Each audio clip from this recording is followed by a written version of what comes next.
Long before Cain committed a murder, he was a child who felt completely unseen. His parents missed the psychological warning signs that were building inside of him in plain sight. The biblical account of Adam and Eve provides a documented case study in the consequences of parental emotional absence. When a child's emotional needs go ignored, those feelings do not simply vanish. The child learns to manage their internal world alone, allowing emotional pressure to mount until it finds an external exit. In this video, we are going to look at a 3-step routine to identify hidden emotional distress in your home. We will also cover the exact scripts you can use to repair relationship disconnects before resentment builds. Mastering this attunement allows a child to safely process their pain with a parent instead of carrying it alone. To understand Adam and Eve as parents, we have to look at their psychological state. After being expelled from Eden, they carried the weight of trauma, shame, and the grief of losing a secure world. Psychologists use the term emotional attunement to describe what Cain lacked. Attunement is the ability to recognize what a child is actually feeling and reflect it back to them, a skill distinct from merely giving a child physical attention. Attunement requires emotional availability. When a parent is navigating their own internal crisis or survival pressures, they have less capacity to notice the emotional shifts in the child standing in front of them. This parallel is still relevant today. The trauma of navigating a hostile, desolate landscape in the ancient world mirrors the survival pressures parents face at kitchen tables covered in bills and laptops. A parent's failure to attune is usually a matter of depleted emotional resources rather than a lack of love, which means parents must audit their own stress levels to remain emotionally available.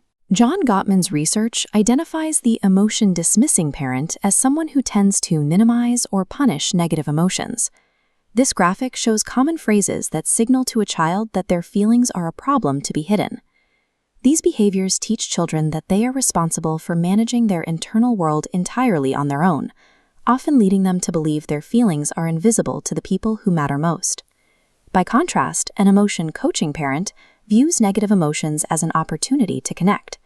They treat anger or sadness not as a behavioral problem, but as information that helps the child learn self-regulation. Much like Cain's unaddressed frustrations, suppressed emotions accumulate over time.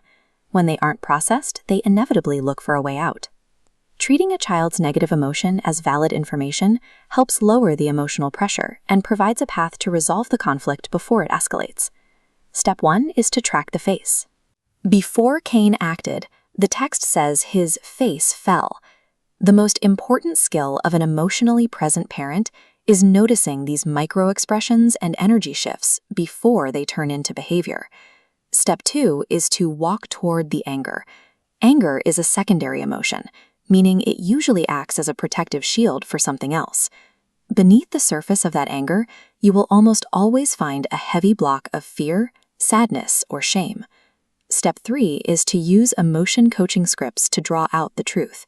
Try phrases like, "I can see you are upset. What is actually going on underneath?" Or simply, "I see you. Tell me what happened." In the story of Cain, it was God who had to step in and model this behavior. He asked the questions that Cain's parents were not present to ask. Proactively walking toward a child's visible frustration prevents the hidden emotional iceberg from damaging the relationship later on. If you realize you have missed these cues, remember that no parent attunes perfectly. The standard for a healthy relationship is not perfection, but the willingness to initiate a repair. You can initiate that repair with a simple, direct script. "I think something has been going on with you, and I have not been paying enough attention. Can we talk?" You can identify a successful repair through physical shifts in the child. Look for dropped shoulders, eye contact, or the release of tears as the pressure is finally let out. When the child begins to speak, the most important rule is to listen completely. Do not interrupt, do not defend your actions, and do not try to fix the behavior in that moment. Offering genuine repair builds the emotional foundation that was missing in Cain's childhood. Using these scripts allows you to break a generational cycle of emotional neglect by stepping into the gap and noticing what was previously ignored. You now have the framework to spot distress early and the tools to coach your child through difficult feelings. Tell me in the comments what it looked like for you to walk toward your child's hard emotions this week. Subscribe to see our next video on Joseph and the psychology of betrayal by those who were supposed to love you. While we cannot control the stresses of the world around us, we can choose to be the one who finally sees the invisible child.